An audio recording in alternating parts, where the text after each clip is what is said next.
menjalani perawatan medis dengan sangat baik di rumah sakit Profesor Dr. Tabrani. Sampai kemarin kondisinya masih sangat baik. Kita masih berbicara dengan perawat, dengan dokter, dengan saya, masih menyatakan keinginannya berjuang di bumi Allah, masih menyatakan bahwasanya dia fisiknya berada di rumah sakit, tapi ruhnya keliling berdakwah.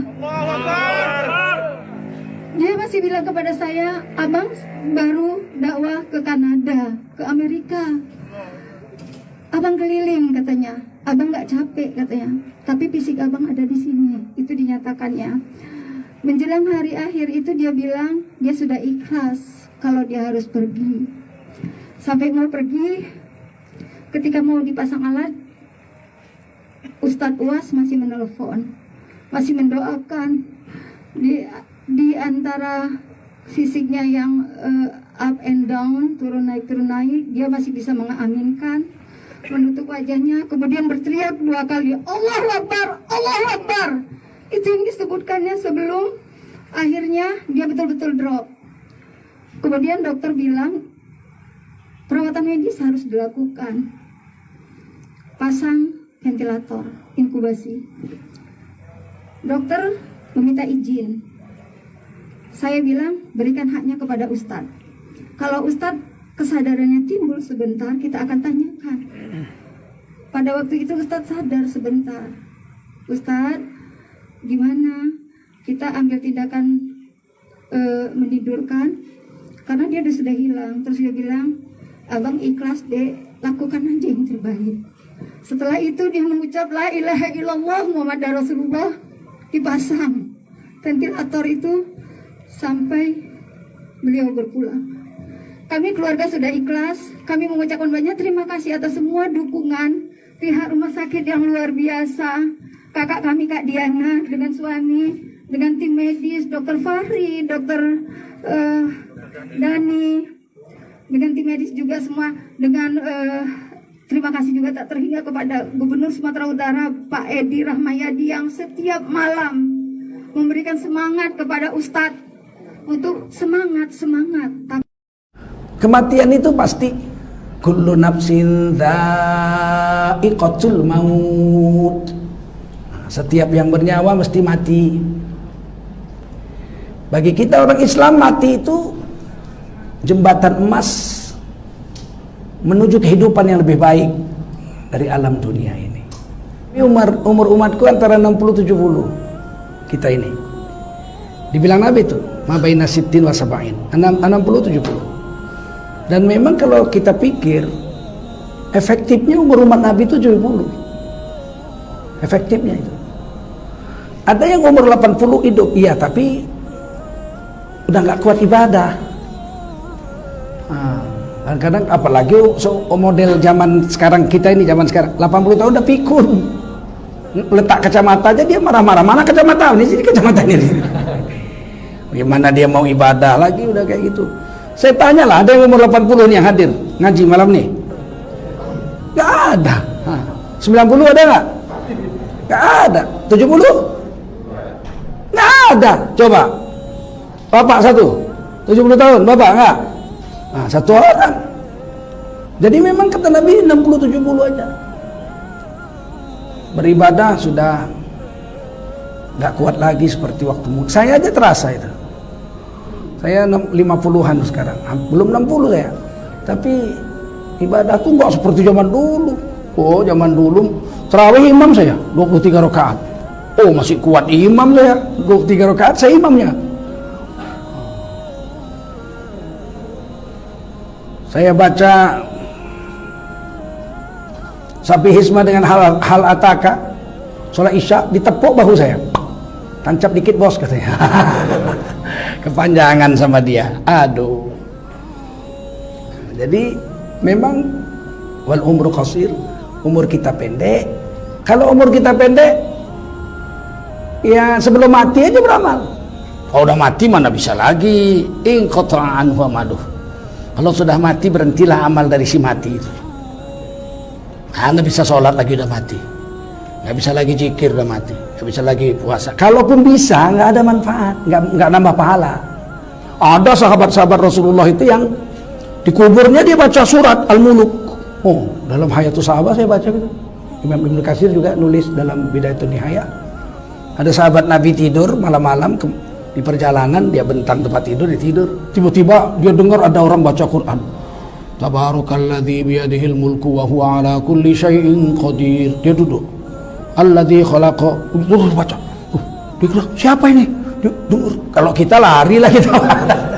Malam-malam sendirian dengar orang baca Quran dari dalam tanah, kalau kita loncat lah.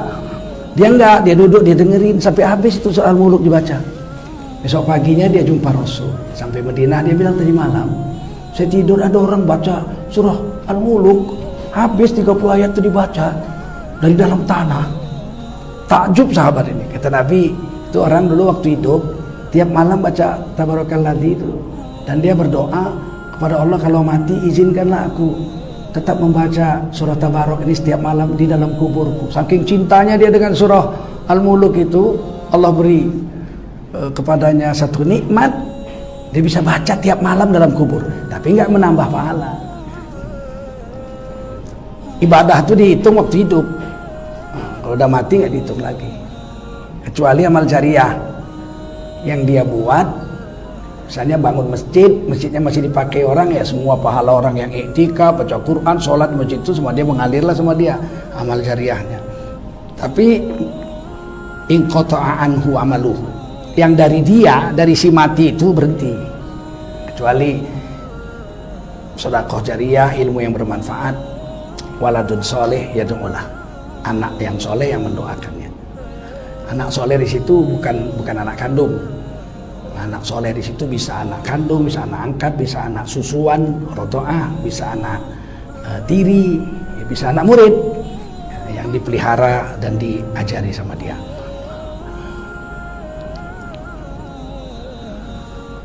Kematian itu pasti.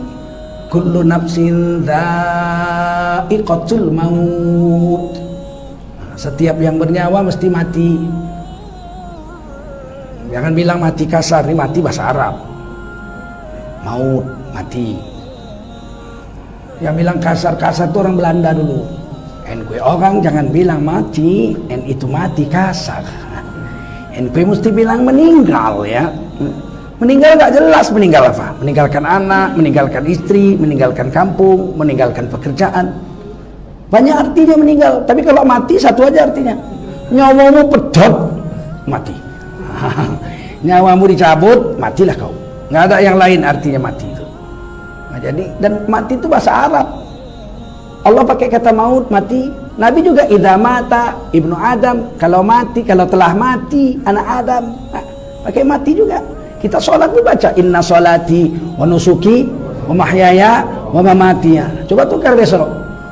Inna sholati wa nusuki wa mahyaya wa meninggal gitu kan. Batal sholatnya.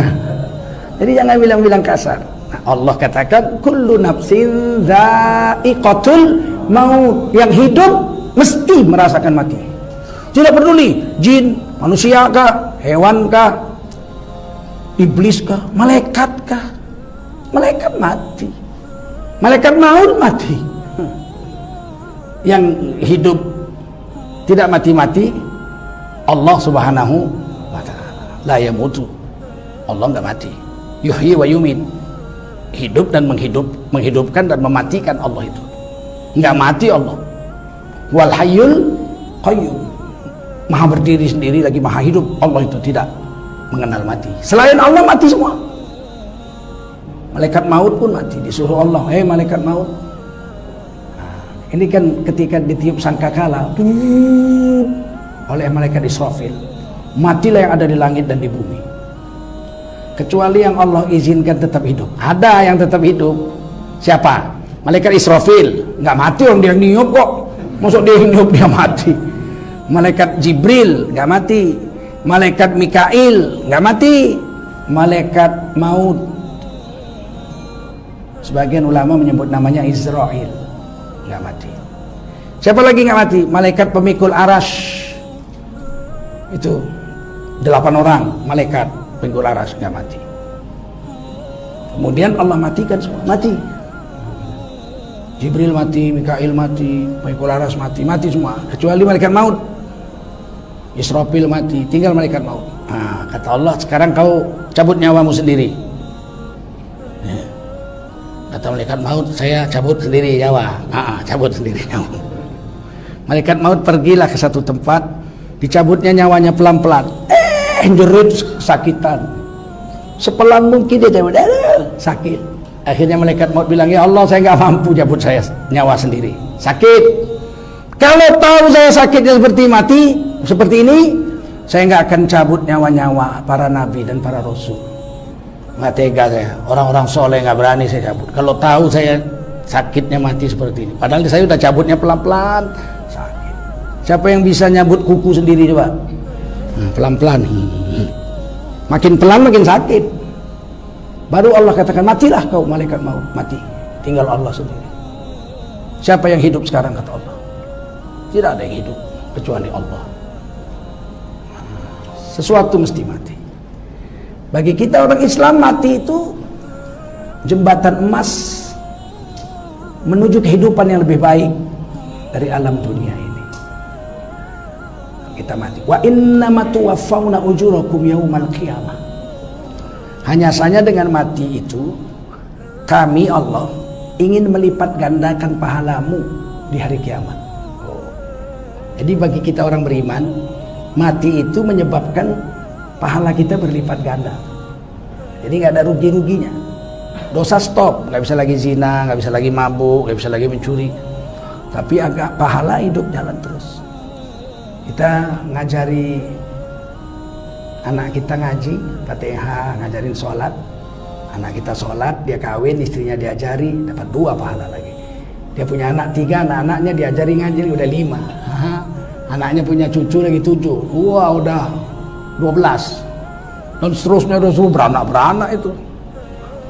Sehingga dia nanti akan terkejut di hari kiamat, melihat amalnya sendiri, nggak percaya dia. Iqra, kita baca kitab. Saya nggak pernah bisa baca Quran sampai mati, ya Allah. Kenapa ini ada khatam Quran, setiap hari sekian juz, Dari mana ini? Kamu pernah membangun madrasah tahfizul Quran. Dari semua anak yang ngaji situ, yang menghafal Quran, yang mengulang bacaannya semua itu sama kamu pahalanya semua tanpa mengurangi pahala orang itu. Berlipat-lipat ganda di hari kiamat.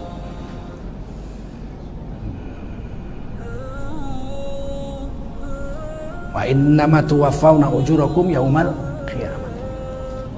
Faman zuhziha 'anil nar, siapa nanti di hari kiamat selamat dari neraka, wa udkhilal jannah, dan dimasukkan ke surga di hari kiamat, faqad faz, orang itu telah sukses. Jadi kesuksesan di akhirat cuma satu aja, selamat dari neraka, masuk surga. Itulah kesuksesan di akhirat. Satu aja, nggak ada 2, nggak ada 3, nggak ada 4, nggak ada 5. Biarpun kita gembel, hidup di dunia ini gembel, miskin, melarat sampai mati,